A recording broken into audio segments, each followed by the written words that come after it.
Hi, this is Randy Randall of No Age and host of the podcast Hyphenate with Randy Randall. I want to welcome our newest sponsor of the show, DistroKid. DistroKid helps musicians get their music on all the major streaming platforms, and artists keep 100% of their royalties. Hyphenate listeners get 30% off at distrokid.com/VIP/hyphenate. Again, that's distrokid.com/VIP/HYPHENATE. Go get your music streaming everywhere now.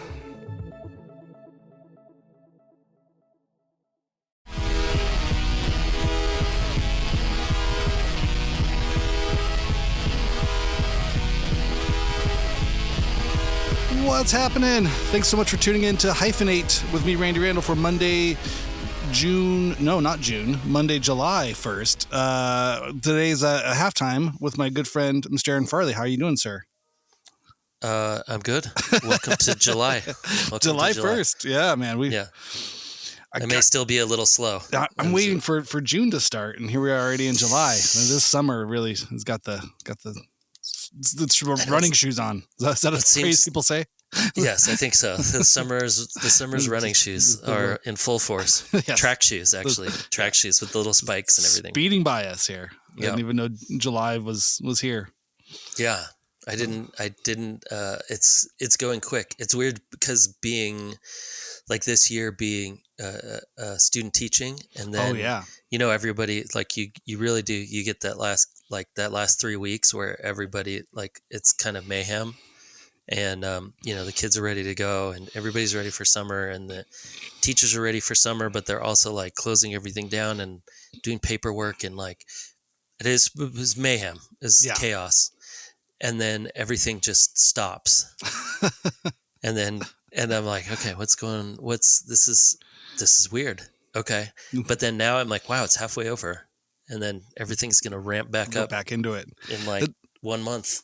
It's so funny, just that school schedule. I mean, you live in that for the first part of your life, and then you're relatively unleashed. Then, like, never after, then you're like, oh yeah, the bubbles popped, and no one gets summers off. There's no more summer break. Yeah, summer break was a thing that that happened when you were a child, but then to come back into the education system and be on the other side of it and be like, yeah. It's very childlike. I feel like a child. I feel like a kid again. Something to look forward to. All these breaks. Yeah, it's something about it that feels like this is how it should be. This just makes more sense. Kind of. I mean, that's how a lot of other places do it, right? I mean, like a lot of European countries get a lot more time off, and like they get whole. I mean, I remember in my younger days going to Spain in August. Being completely blown away that nothing was open. Mm-hmm. I mean, it's like things were open, but they were open like half days. They'd open at 10 or 11 maybe. And then they'd have 2 hours, 2 hours off in the afternoon. And then they'd come back and be open for another 3 hours. And at first you're like, God, this is so like lazy. And they'd be open from 8 to 10. yeah, totally. And then everyone would have dinner at like 10 o'clock at night when it was cool. And the kids would be out running around at like 10 or 11 playing soccer in the downtown Madrid or whatever. And I do remember just going like, oh God, this is so weird. It's like, I want to get something in the middle of the day and I can't. And it took me about 2 days to get used to it. And then I was like, oh, this is fuck yeah. This I rules. get it. Yeah. They're just like, no, you don't need food from 12 to 2. Like, you should have planned earlier. We're napping. I'm taking a nap. I'm like, wow, you get to take naps and work. Like, your boss is actually telling you to take a nap. Yeah. Oh, that can be done. You can do that. If everybody agrees is what we're going to do, then yes, we're fine. As long as nobody rats us out, then it's allowed. I mean, how often do you think, I mean, I see Michelle go through it all the time. She's in meetings all day, all day long. And most of the time she's working from home and then sometimes has to go into the office. But the majority of the reason that she can work from home is because she's just on Zoom meetings all day. And you really have to think like, if everybody had the choice, I mean, I know that there's always like the meme going around of like, congratulations, you just did another Zoom meeting that could have been an email. Yes. Right? Yeah. But like how often, like if people really got together and just went, you guys, you know that we're all talking in circles, like that we really could get most of this done in kind of like an email form of like, do you like this idea? Yes, no. Give me your reasons why. And we could do this probably in 4 hours a day instead of all sitting on our computers for 8. I think there's more time with the family and everything else. No, there's something to be said about the just performative, sort of communication, or the performative miscommunication that's needed to justify jobs. Justify the jobs, yeah. Yeah, it's like, well, do they mean this or do they mean that? And like, nobody on earth would ever think you're choosing column B. Everybody instinctually knows column A. Like, well, we better clarify this. We got to make sure. It's just everyone trying to cover their ass, I think, for the most part. And so I don't want to make that decision. So what I'm going to do is take everybody's 2 hours to where we can all sit there and go, yeah, I mean, yep. And it's still just one person's decision anyway, but it looks like it's a group's decision, or that everybody had input on this. Yeah. I'm going to need to get everybody's eyes on this one before we can move forward. Yeah, right. Great. Thanks, guys. So, I do think I was correct 3 weeks ago when we started this. Mm-hmm. And that's what we're going forward with. But I got to say, God bless in some ways, because those are the kind of things that, although it's tedious and it grinds you down, it also provides 40 hours, right? I think that's some of it too. You know what I mean? It's like, otherwise, I think if everybody was honest about it, so these are probably part-time jobs that would not then legally require benefits, or so you got to get paid twice as much. You know what I mean? If you're willing to do the Zoom meeting shuffle and the walk around. But again, it used to be you'd have to put up with Bob from accounting in the fucking, coffee room microwaving his tuna fish. So if you're at home in your sweatpants and wasting time on a Zoom, it's really hard to complain in that regard. You know what I mean? It's like just going, like every 15 minutes. Real good. Yep. Oh. Dang, I mean, I can't speak from direct experience, but I hear from my wife. This is a lot of how these things go. Can I chime in here? Can I chime in here, everyone? I agree. Okay. Yeah, can we just go check in with Aaron? Aaron, what are your thoughts on this? What do you think? Wow. I mean, I love what everybody's saying here and everything that I've heard, and I really respect everybody's opinion on this matter, and I'm glad we're having this discussion. And it's I think it's great. I think we're a great team, and I think we can really move forward in a very positive and direct manner in this way for our clients, and the clients will overwhelmingly be so excited about this that I think the next job is on the way, and we're on the stairway to success. I mean, honestly, our market share is growing every day, and we're riding the stairway to success. You know that, you guys know that Led Zeppelin song, "Stairway to Success." Well, I think we're on that. Yes. We're on that stairway. Oh my God! Yeah, it's I can do this. It's mind numbing, right? Well, the thing that beyond just the Zoom meetings is the amount of slides and decks that are used in a professional setting. I remember this was like a thing in high school. Like PowerPoint was kind of like a weird. I don't know. We really didn't use it a lot, but I remember it being introduced as like just a shitty program that came on all the computers. And so it's like, just do your thing on that. Like, can I do my presentation on the computer, or can you do you? And it was almost like a cop out. Like, ooh, I put some words in a fancy font on a screen.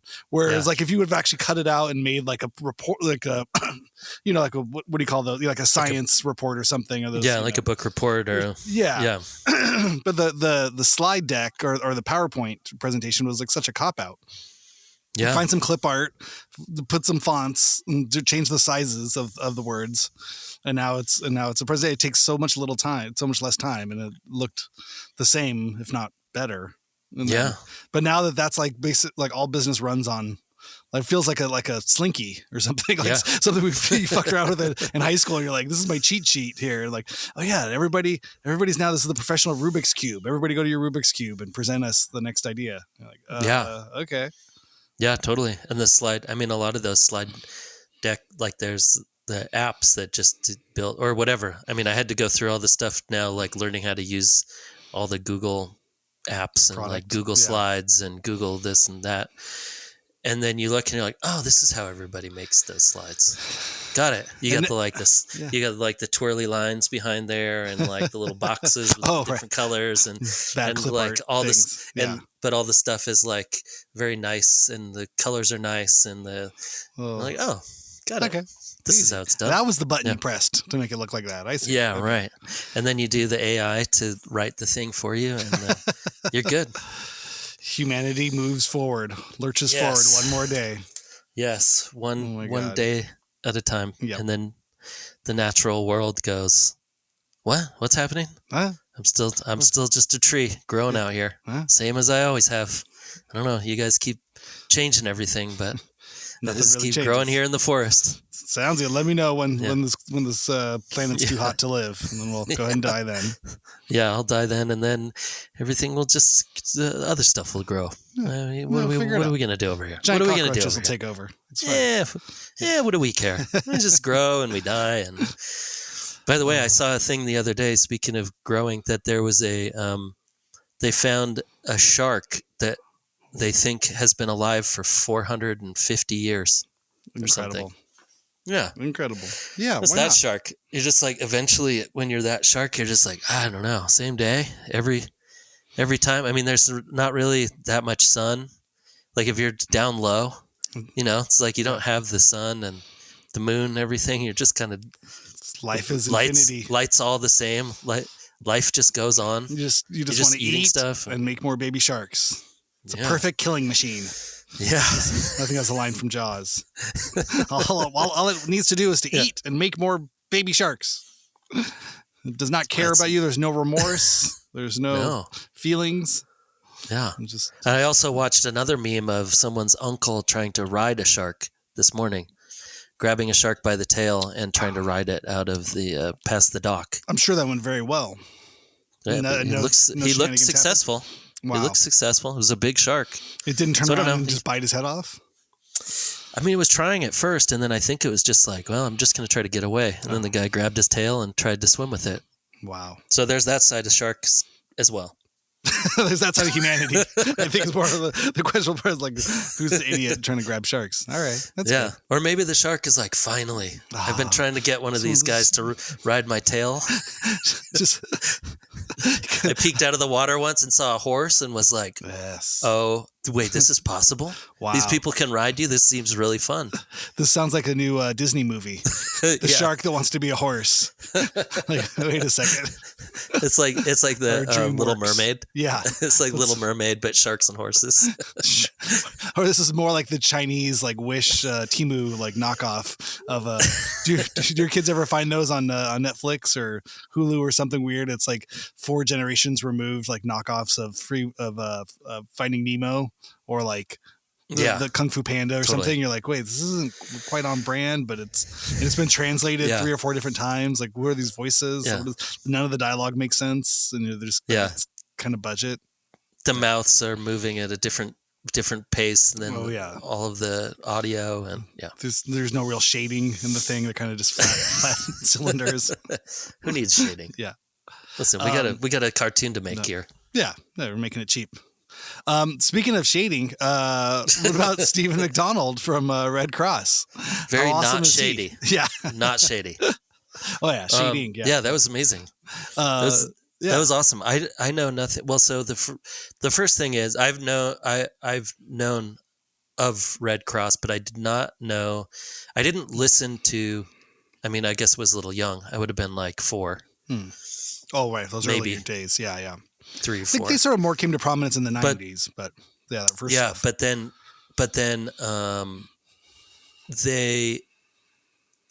I just knew of them as like the kids who were the punk band that played with Black Flag and all that whole era.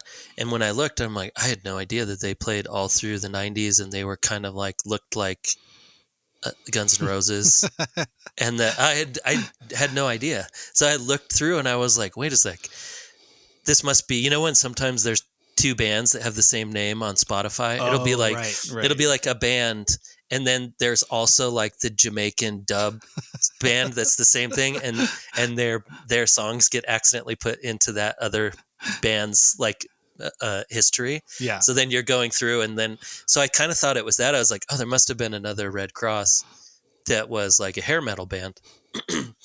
Then when I listened and I looked, I'm like, oh no, wait, those are the same dudes. But they were never. The music was never hair metal. I think it was the image. It was always kind of that bubblegum power pop sort of stuff. But yeah, totally. And so I was ready for those '90s songs to sound like Poison or something. It's like, oh, they must have changed their style too. And then when I listened through, I'm like, oh, this is amazing. These are like cool pop rock songs. Yeah, which I didn't expect at all. Psychedelic and '60s throwback. Yeah, totally. And I was ready, like, and then they had, because one of the albums in the early '90s, I looked, and then they almost looked like they were dressed like D-Light.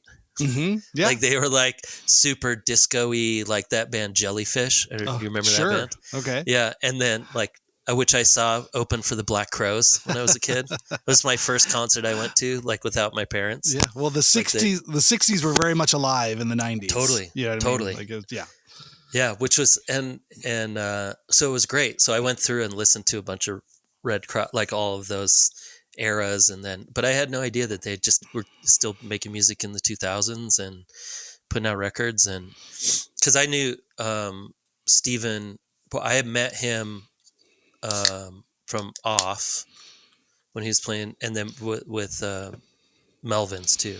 Okay. I mean, like we'd run into each other. I don't know. Maybe said hi, but we never had a conversation. Yeah, I think that's when I first met him. The nicest guy. We played with Off. Yeah. No, I was blown away because I was, I think I get into it in the interview, but my brother was a fan. Yeah. My older brother Sam had all the Redd Kross records up to that time. And he was going to those shows at the time when they were kids too, right? Yeah. Well, not when they were kids, because my brother was is a few years younger than Steven. So if Steven was 12 when they were playing, then no. But it's more like in the 90s, when Got it. But they always just seemed like a cool band. And then the biggest impression I was left with as a kid though is the movie The Spirit of '76. I still have to see that. It's hilarious. It's almost like remember that Brady Bunch movie that they they remade, and it was like, hey guys, we're just groovy kids hanging out, But it's obviously a contemporary thing, but made with, like as a throwback. So and again, I think all that stuff was just in style, that was kind of the style of the early '90s, was like the Brady Bunch and the Monkees and these, this kind of like whimsical '60s sort of parodies. And so I remember watching it, and it was very cool. But I guess they go back to '76. They go back to the '70s. But it's just it was like Dazed and Confused, before Dazed and Confused, in that sort of way of like, what if we recreated the '70s now? Yeah. When was that made? That's a good idea. I want to say like 1990, maybe 91. Okay, so it was early. Yeah, that's so funny. That story, the Francis Ford Coppola story, is hilarious. But that's a very even when he was talking about when it came out, when he was talking about like having conversations with Buzz, and Buzz being like, "You don't understand. Like you grew up in L.A. and we grew up in Seattle, or whatever. They didn't even grow up in Seattle. They grew up outside of where was Seattle." It? Oh man, no. Yeah. Oh my God, what's it? It'll come up anyway. The town that's outside the town that's outside the town of Seattle. but that, and then Steven's like, well, yeah, we really still had to work hard and take advantage of all these things, and which is totally true. And I think you and I have had this conversation a ton of times. But you're like, yeah, but you still like grew up right, like playing with Black Flag when you were 11. Like these are things that, and then it's like, all of those people that you grew up with, they had the opportunity, and yes, they took the opportunity as well. But like, you don't really have the opportunity to work with like, like the Raymond Pettibones. Like Raymond Pettibone became big but also like was in Los Angeles. So then there was also art galleries around, and there were people that were art directors and creative directors and seeing this stuff and going, ooh, I could have a place for that. Come over here. What we're going to do is have an art show, and we're going to get all these people to show up. You know, it's like you have that. You also have the in LA, you have the constant hustle. And I think New York is the same, and other cities are the same, but LA has a unique hustle to it. Totally. Like there's a unique hustle of people that move here and are you can instantly jump in LA from out of town, like within a week. You could jump in, you could kind of look the right way and be doing something interesting and go to the right clubs or the right art galleries or whatever, and you can instantly be accepted in LA. Where I feel like New York is a little tougher. People are like, oh, you're not from New York. It takes a little while to like it's a little rougher. It's a little heavy. Like everything's a little heavier, it seems like. But LA was always like, oh, that's cool. What kind of pants are those? All right, you're in. I think let's go to a party. Yeah, LA is really made up of people that are not from LA. You know what I mean? Yeah. Even if you are from LA, or if you're from Southern California, it's not really LA. You know what I mean? The people who live in LA don't really, you know what I mean? It's one of those things you're like, oh, everybody's just moved here within the last 5 years. Yeah. And then you stay around long enough, like, oh gosh, I guess I've been here now 15, 20 years. Okay. But you never really feel like you're from LA. You're always like, oh, we always go back home. And everybody's ready for things to change often. So when things change and new things pop up, it seemed like that people were pretty accepting of the new thing, and there wasn't a ton of like, oh, they're just trying to be cool or whatever that happens in other places. Where in LA, you're like, yeah, no, everyone's trying to be cool. That's fine. It's okay. Yeah. That's actually okay. We're not going to necessarily give everybody a hard time for trying to be cool, because that's part of the vibe of the whole thing. Is like, it's a new thing and it's fun and it's exciting and let's see what we can do. And there's like this consistent kind of creative rollover. That is always happening. That's what I was going to say too. I mean, I think LA benefits from a few things, but one being, there's 4 million people in the city or in the county. There's just an outrageous amount of people. So regardless of whatever it is, you're going to find something. There's just too many people. Like you're never really alone, and you're never really like, that kind of feeling of growing up in outer West Washington, coast West, where you're just like, there's 30 people in this town. Like there's nowhere in LA that has 30 people. A restaurant might have 30 people, you know what I mean? And that's next to 400 other restaurants on Foothill Boulevard or something. You know what I mean? You're never going to be alone in LA, which is a good, bad thing. But there's just this sheer amount of people that you're going to find somebody doing something. If you know what you're looking for, you're going to find someone else who's into that same thing, just by the, sheer numbers of it all. You throw a dart and you're going to find somebody.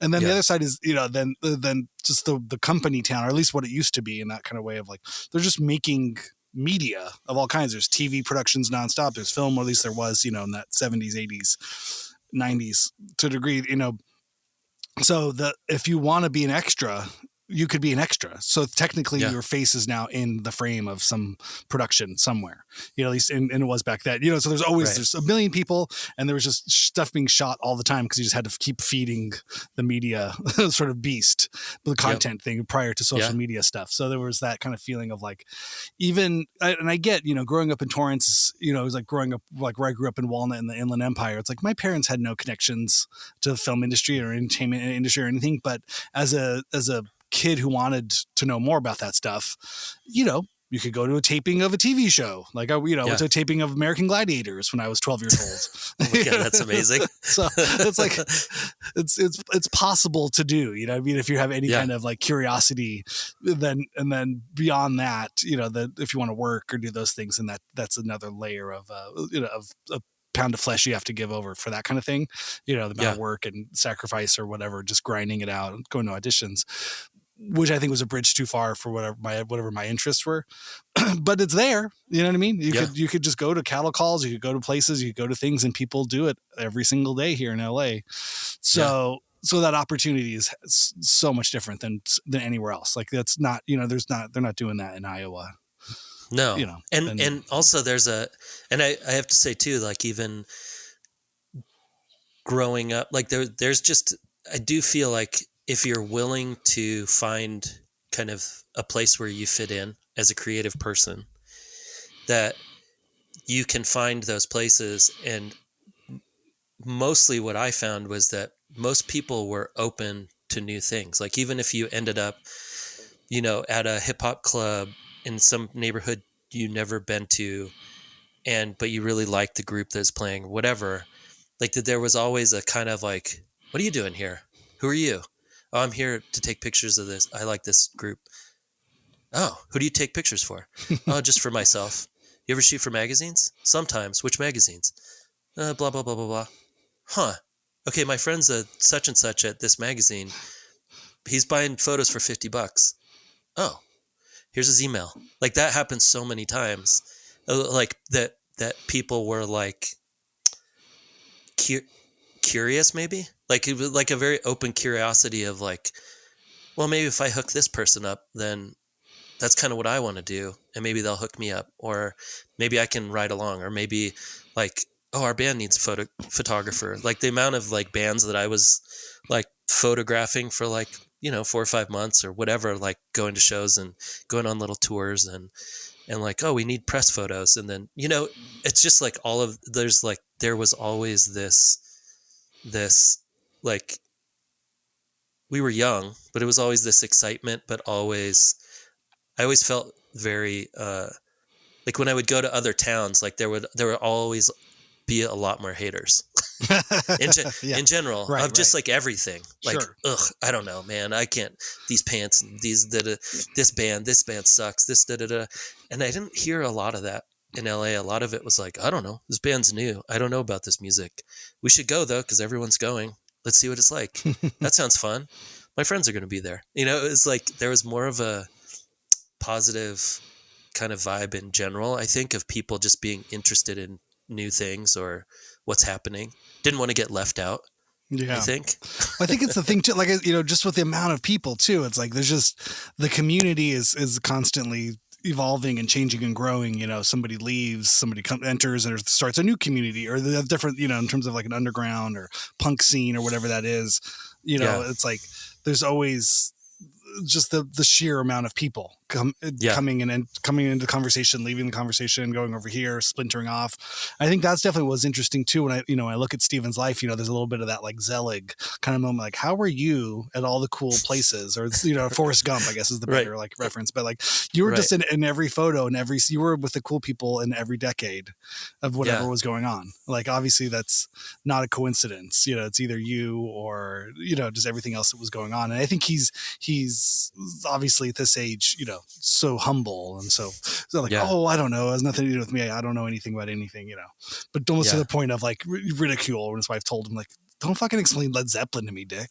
I was like, I don't know. Everybody knows everything, but I think it's great. I think that's, but obviously he was, I think took advantage of all the opportunities that were available to him, but also just led such an interesting life. And I think said yes to so many things that just brought him in so many different worlds. Yeah, I think he had a great point when he said that it really is about not just taking opportunities, but noticing when to take those opportunities, like noticing a good opportunity and then like not backing down, like going for it, which I can attest to doing the opposite many times, of being like, no, this will just work out, it'll be fine, and seeing these opportunities and going like, oh wait, why did it go to that person? Why did these things happen?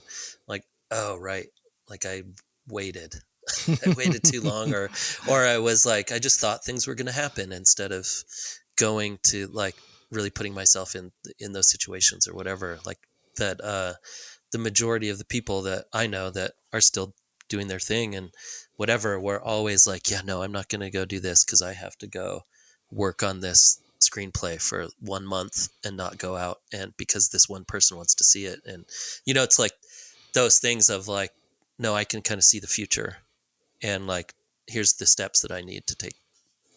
to not like, it doesn't matter about right now. It's like, I need to be in with these other people because that's where I want to be in like 2 years.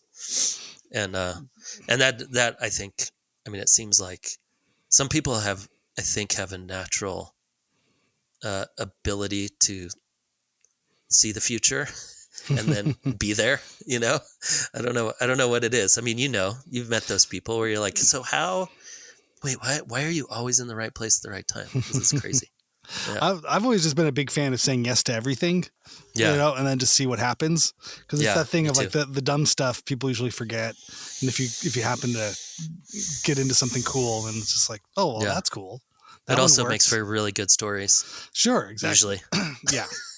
I mean, I just don't think you can lose in that way, really, because you're out there, you're having the experience, even if it's a bad experience, right? You have a story, you have something to say for it. And who, I always just get that feeling too, like, who am I to know what's going to work or what isn't going to work? Totally. But again, it comes down to numbers. I feel like more, especially as I get older, you realize the statistics of things, especially in entertainment or stuff that's like hard, that's unlikely that you'll succeed in. But but if you can game the system by just being quantity person, sometimes, you know what I mean? Just like, I'm just going to make a lot of it. And then at some point, something is going to break through. Because I always feel like if I like it, there's somebody else out there that likes it. Like maybe not millions of people, but maybe hundreds of people. Yeah. Totally. Just based on numbers. It's like, I can't ever believe that I'm alone or the only one that likes the art that I make. There's always, and also like industry success or money success definitely does not make you happier if you're not doing it for your own artistic purposes. Or if you're not doing it to make yourself feel like, oh, this is what I want to do. If you're doing it like, here's my next step to get to the next thing, then that will, like, no matter what, success wise or house wise or cars or whatever, that will never be better than just being happy with your decisions that you made for yourself. Like that you're like, I feel like the things that I remember are definitely not the jobs that made me the most money. Right. Yeah. It's like the jobs that made me zero money, or, like working on those records with you and stuff. Those are the things that I'm like, yeah, there was zero things that were bad about this. There was never there was never a bad moment of like someone breathing down our necks to like get things done or to tell us what to do or to like these decisions or whatever. And it's like, yeah, it didn't make any money, but those moments and the memories of like making that artwork and going through it with the music and trying to make visuals and like that whole, a year process. Yeah. The first one and the second one was another year, maybe. Yeah. But like, and how much all that changed and everything. It's like, and then even after that, all of that work like informed all of the work that I've done since then, and those are the moments. And even like Joel from Dios was like, they're putting out like a 20-year thing coming up, I think something, but he asked for some old photos. And so I was looking through and I was like, oh, these are the best days. These are so fun. And then I went through a bunch of photos and I'm like, oh my God, I never even like, these didn't make sense at the time. Mm-hmm. They weren't good. They weren't the good ones at the time, but then going through, I'm like, oh man, no, this is great. This is a, slice of life, picking those. And again, with that, like, I don't even know. Yeah. And I don't know how we even, I think I got paid. Probably. I mean, sure. I didn't have to pay for gas. Yeah. Maybe I got a per diem. Or for the film, a or for couple the developing. It covered the cost of like, at least making the photos. Yeah. They probably, and then like, some of it was for Fader or I don't know, some magazines. And then I would get a couple $100 every time stuff would get used. But those are those days, like, and over the years, every couple of years, I get a call from Joel of like, hey, you want to come take photos of this thing I'm doing? I'm like, yeah, of course. Why? Of course. Yes. It's always yes. Tell me whatever you're doing. The answer is always yes. And because of those relationships of like, well, yeah, we're buddies. Yeah, of course. This is how it goes. Yeah, some things make money, some things don't. But yeah, those friendships, and that's ultimately right. That's what makes up a life. You know, you realize like some of these people, you know, those friendships and whatever that was. Like, oh yeah, some of those people became famous, and some of them didn't, and or whatever. You know what I mean? Or nobody ever became famous. You know, everyone's has their own little stories and their own cliques and their own lives. And you're like, oh wow, on a random day, in a random place, you meet a person. You're like, okay. Totally. Is this the thing that's going to change that pivot, or is it, you know, something else entirely? It's just like, it's like, you know, it's like meeting your wife or your partner or somebody. You're just like, who was to say, you know, you're at an age. Yeah. If you didn't go to the one party that one time or that one place, they'd maybe have a whole different life. Completely changes. Yeah. It's amazing. Oh my God. I binged two things this weekend. So my wife took the kids out of the house. Just took them out of the house. She took them to the park, and I binged literally two full shows. So she took them to Spokane to see her sister and mom. That's Spokane's where you're from. Yep. And they went up to Priest Lake. They drove up, you know, even further up. Spent a lot of time at Priest Lake as a kid. Yeah, I was getting dispatches from the fun zone. With the writer caught his first fish. He's like holding the fish, and he caught his first frog. You know, this big frog. You know, they're all doing fun stuff. But so I was left home with the dog. It was cheaper for me to stay here with the dog than to hire a dog sitter or put him in a kennel or something. Yeah. So I watched Fallout. Have you seen this show? It's I think it's an Amazon show. It's based on a video game. Oh, holy shit. Yes, I started watching this. It's so good. It's insane. It's kind of bloody and kind of weird and kind of silly. Mm-hmm. But I really love that. And then I watched Vice Principals. I don't know Vice Principals. It's Danny McBride from Eastbound and Down and The Righteous Gemstones. So I'd never seen it, but I had like a weekend of Walter Goggins, the actor. I only knew him from Righteous Gemstones, his Uncle Baby Billy. Yeah. And then he was like kind of one of the leads in the Fallout. He's like the ghoul with all like the skeleton kind of makeup on, radioactive zombie guy. Yep. And then he is like the co-lead, like the co-star in Vice Principals. It's so great. The Vice Principals shows it's Danny McBride and Walter Goggins as two vice principals who are trying to scheme to take over the job of principal at this high school in South Carolina. It looks like. All right, amazing. Watch that. Amazing. It was so good. But there's two seasons of that show. So I watched both of those yesterday. And then I never get to do this. I never get to do this binge thing. I always hear people talk about it. I'm like, how does anybody have this much time? Yeah. They don't have kids. Yeah, they're able to watch TV for more than 5 minutes. Yeah. Oh my God. I flipped the switch in the other direction. I've just been like, okay, I'll get some stuff done. I got a little work done in the studio. I got a little work done in my other friend's studio, and then did a little bit of fix the sprinklers, you know, fix the fan over the hood, did all the little fun things. And I was like, all right, now I know I'm just going to open up a Coke and sit on the couch. You just have to recharge sometimes. Yeah. It's amazing. I do think. And do you feel, I still feel guilty, like if I sit for more than an hour. I'm like, God, there's so many things to do. I could be cleaning something, doing laundry. How often do you think in history that people have just consistently felt guilty all day? Is that just a capitalist thing? No, I think it's a religious thing. You think it's? I think it's religion does that. Yeah, it has more. If I had to guess, what has a closer connection to guilt would be religion, but just the slothfulness or the being lazy. Yeah, right. I don't know, man. If I had this schedule, I'd be on this. I'd be doing this. If conditions were different and I had nothing to do on the weekend, and just 8 hours to myself to figure out where to go and what to do, I'd probably just be on the couch watching all these shows. Holy shit! It's so much good TV. I've been missing out for a decade.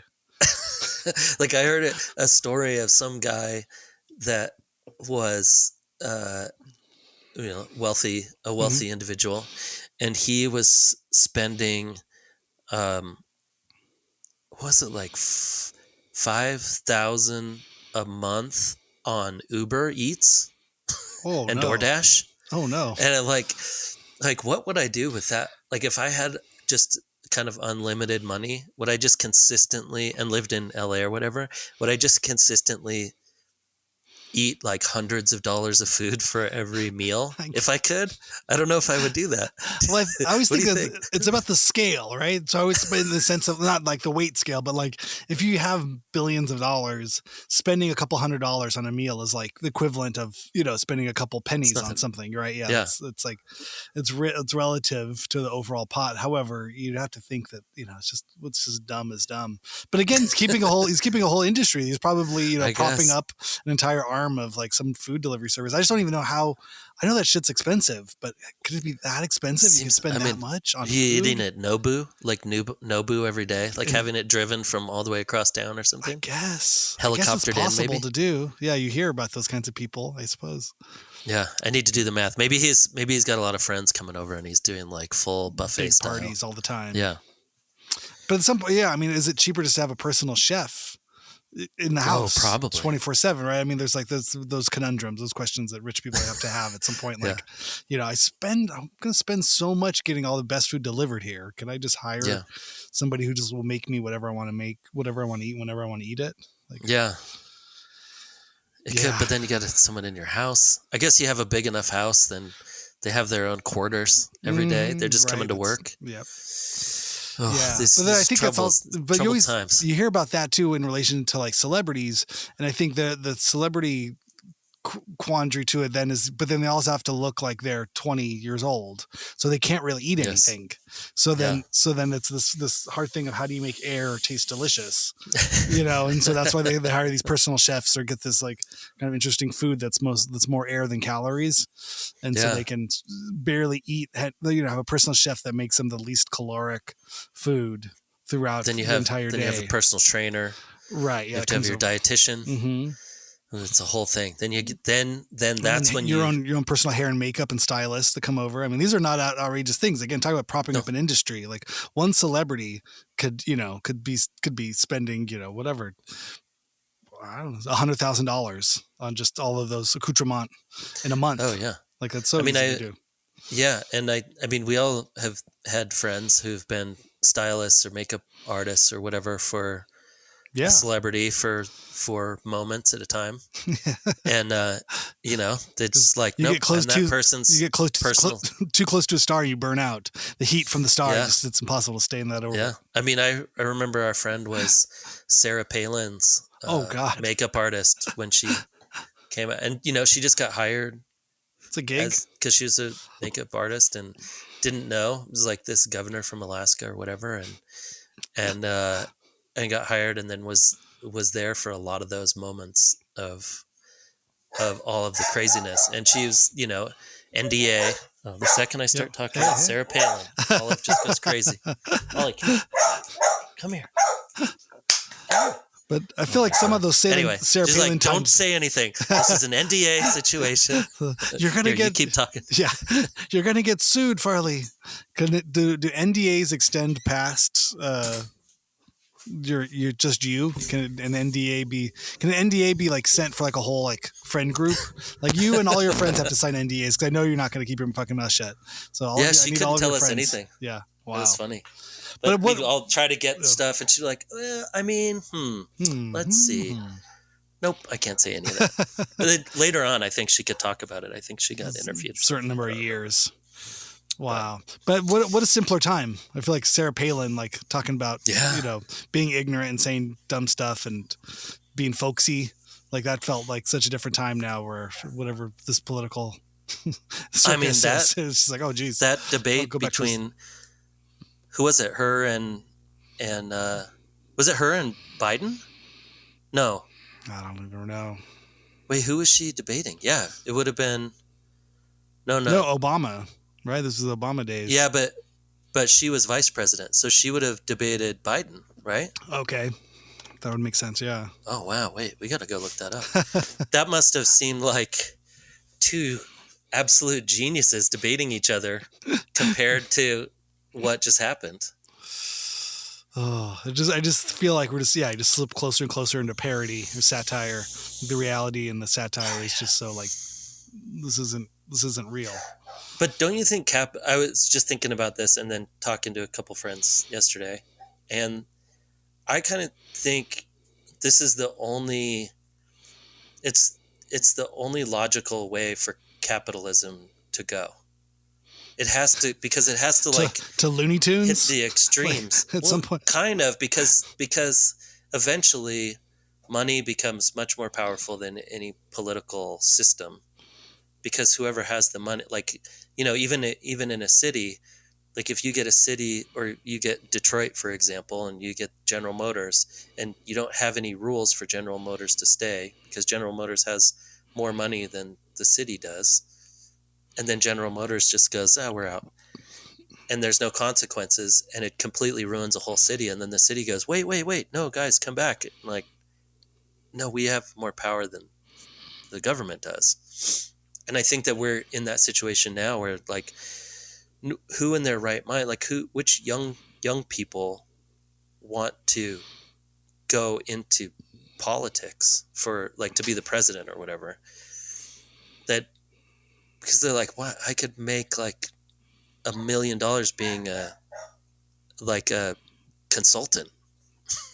and you want me to be the whipping boy for every political argument, and I'm going to make $130,000 or whatever, like whatever a senator makes, like $180,000 or something, right? On the books. However, their foundation can make millions and billions of dollars, and they can accept all kinds of changes. They can get the gifts, revolving door and all that stuff. But that's a lot of work.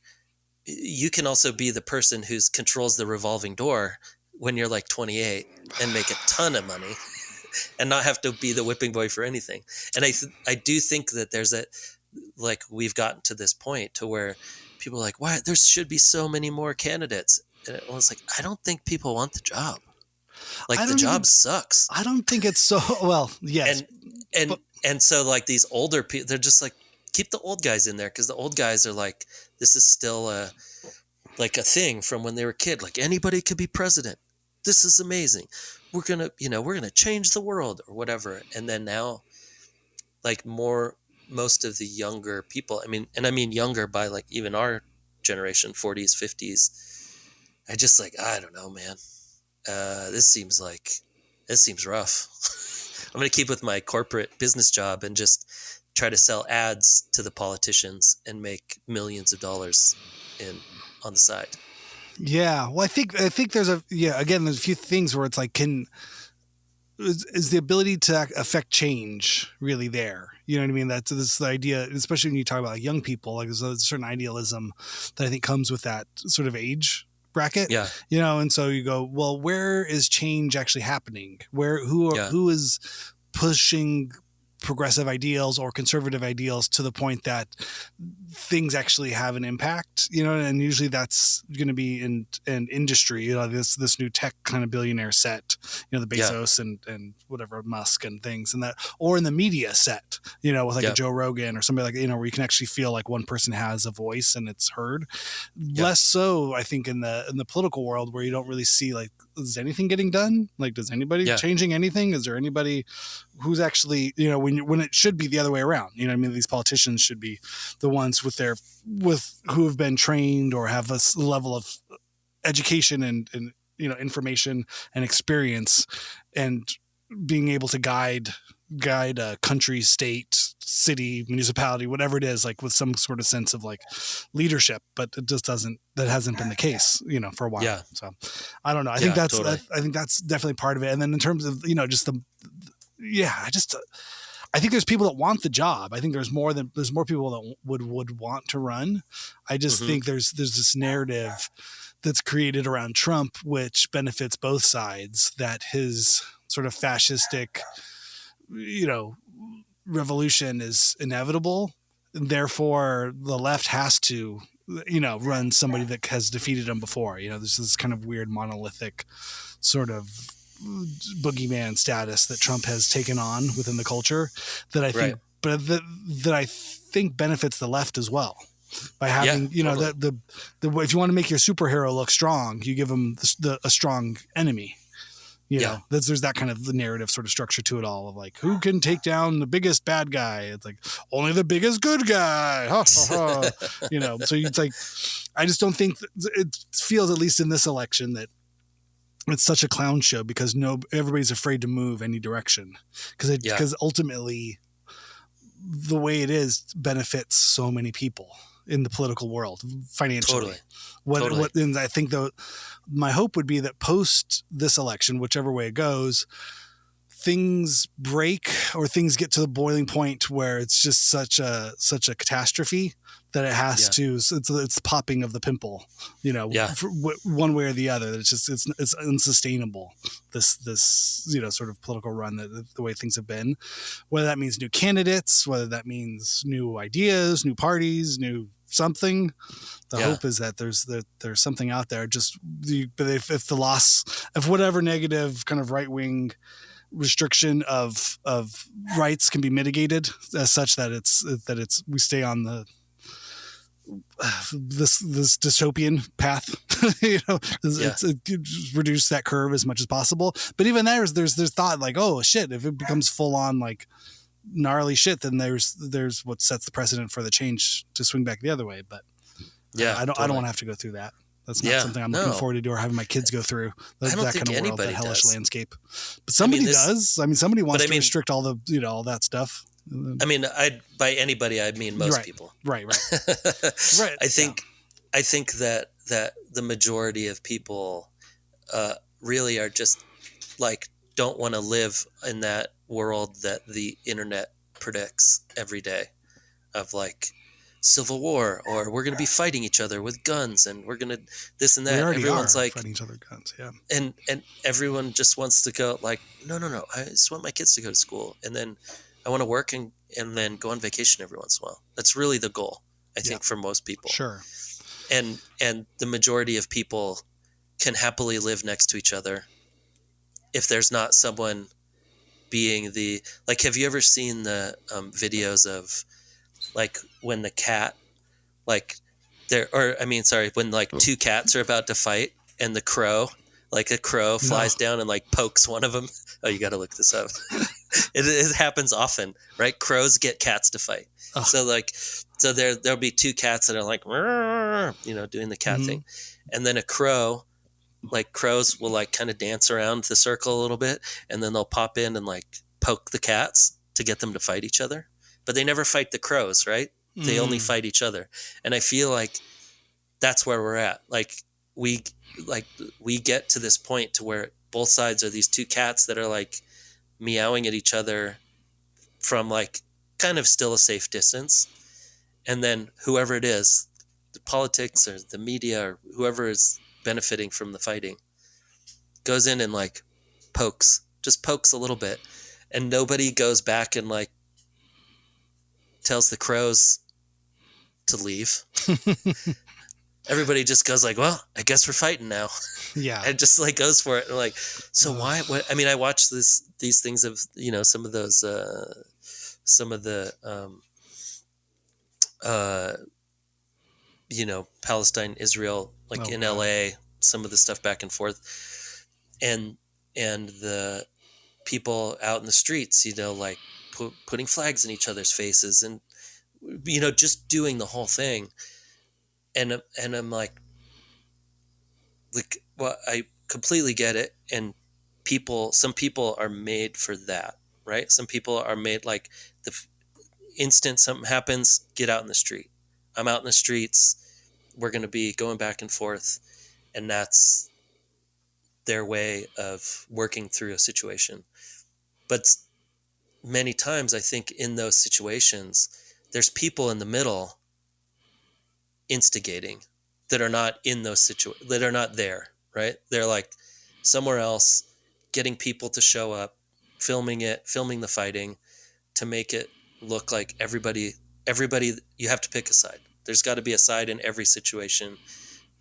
You have to fight. You have to and so often I'm like, I don't know if either of those sides are benefiting. Even if they were to win the argument, I don't know what the benefit, like, does anybody know what the benefit is in a lot of those arguments? Or is there just like this consistent cloud of like, we've been given this consistent cloud that's in the middle of like, no, there's fighting going on and we need to be fighting. Like, I don't feel like anybody at the top is having those fights. They're just like negotiating the fighting, you know, and like getting viewers off of it or whatever. Yeah. It's just reminding me of like those Black Lives Matter protests we had here in LA a few years back. And again, this probably goes more to the conspiratorial side of things. But I remember seeing videos and it was like, why is there a pile of bricks here? Like, why were there like things that were dropped off ahead of time? And who's this guy that's throwing the bricks? Like, no one's throwing bricks, but there's one guy's throwing bricks. And he wasn't part of the protest. He doesn't look like he fits in. He kind of looks like a cop. Like, did the undercover cops hired to go in and throw bricks and start breaking things just to up the thing and bring it into a criminal? Now this is a criminal protest versus, I mean, I think even during that thing too, like I remember pretty peaceful, large groups of people, and then the police coming in and hitting everyone with tear gas and rubber bullets. Yeah. Now that's violent. Then they're like, now everybody's being violent. And you're like, everybody's trying to get away from this.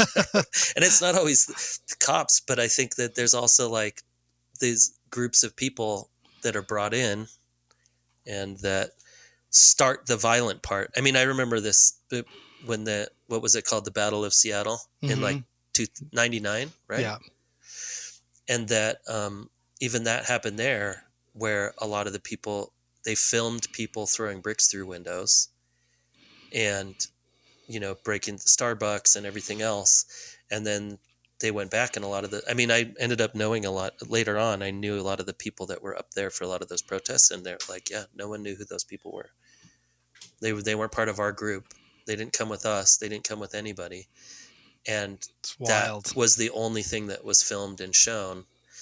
And then, that becomes the character of the discourse rather than the actual things that are being protested. It's how violent these people are, how terrible. And it becomes a reason to make rules that you can't, free protest zones, free speech zones, like all of that stuff. And that happens on both sides, right? Left and the right. Like those free speech zones happened during Obama as well. So it's crazy. Power does not give up power easily, I don't think. Yeah. And also, we just solved it, Randy. Oh, good. We won. Yay! I forgot to tell you, it's all done now, and we solved all the problems. Good job to us. I'm glad we did it. I feel better about this now. I don't feel more depressed and angry. I feel great. Yeah. It's a Sunday morning. I mean, sorry, Monday. It's a Monday morning. Monday, July 1st. It's not Sunday. Yep. Yes. Monday, July 1st, the day that all was solved. Everything was solved. Yay! Woohoo! Woohoo! Punk rock really worked. We did it. Well, thank you so much for jumping on. I do not know who I have lined up for this Thursday. I have a number of things in the hopper. I'm thinking. I know of one that I've listened to already. That one let's do that. Yeah, let's do Devin Sarno. I think Devin Sarno. Yeah, great. Devin Sarno. Yeah, we can keep with the punk rock. LA bass players. Punk rock. LA bass players, punk rock. So now you'll just get Flea next. And that'd be great. Chuck Joukowsky. Yeah. Perfect. Great. Yeah. Who else? There was someone else I was thinking would be good for bass month. Oh, fuck. Bass month. Bass month. Yeah. I like that. Bass month. Sounds good. Should July be bass month? Yeah. Let's talk to bass players. Yeah, totally. Okay.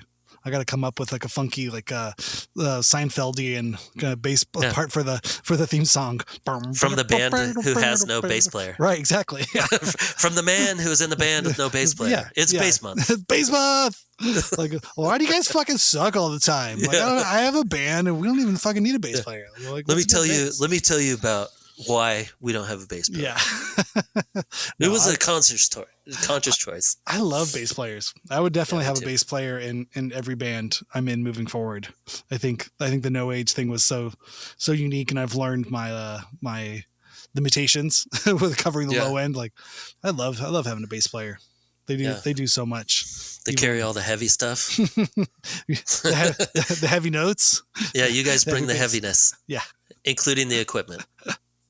Oh my God. I feel like, that's the one thing I definitely am stoked on, like new technology in the music world, is I feel like you can get good bass sounds not out of refrigerators. Like, you do not need to carry furniture to shows every day. They make really good like bass amps. So you can just plug right into a PA and it just sounds great. Like I've seen it done in my lifetime, or even power amps are just this, fit in your pocket. These little elf amps, and you're just like, that's all you need. You don't have to hurt yourself. Yeah. You don't need the full back lifting with the back tutorials. Oh my God. That's so gnarly. I mean, sorry, lifting with the legs, not lifting with the back. That's always lift with your back. Yeah. You're attending the wrong tutorial. Yeah. How to always lift with your back. My back is killing me. Yeah. It's like, no, because you haven't lifted with it enough. That's what it is. You need to lift more with it. More. Pivot at the hips. Yes. Make sure all of that weight goes. Always turn your head to the left when you lift. Yes. Yeah. Maybe stand on one leg. And just for instability, really try to put as much pressure as you can on the weakest point of your sacrum. Yes. Yeah. Awesome, man. All right. Well, I will see you next week. Thank you, everybody, for tuning in. You can find us on wherever you've just found us, I guess, on all the podcast places. Make sure to tell your friends that this is a good show and they should all listen to it. That helps. Leave a like and review. Make sure you are subscribed have your auto downloads turned on. And at Aaron Farley on Instagram, at Randy S. Randall on Instagram. And you can email us at hyphenatehalftime@gmail.com. DistroKid, go over there, put your music up. Yeah. That's a good thing. What else is a good thing? We're here to save the world. Oh, yeah. There's a new company I really like, Audioscape. Have you heard about Audioscape? No. They do awesome recording gear. It's called audio-scape.com. Let's go check them out. They are very cool people. I will talk more about them as time goes on, but they are one of the good ones. Oh, amazing. Yeah. Flash Awesome. sale. Hey, there we go. Go find them. On compressors. Flash sale. Yeah, if you need mic pre's and compressors, like affordable versions of all the classics that you've know and love. Like for my journey, I went from using these plugins, recording with plugins. And like, wait a second, for $800, I could get the real thing. I don't want to have to just be going through a software thing. Like, caught my attention. So that's audioscape.com. Go check them out. All right, man. Cool. I will see you next week. All right. Sounds good. See ya.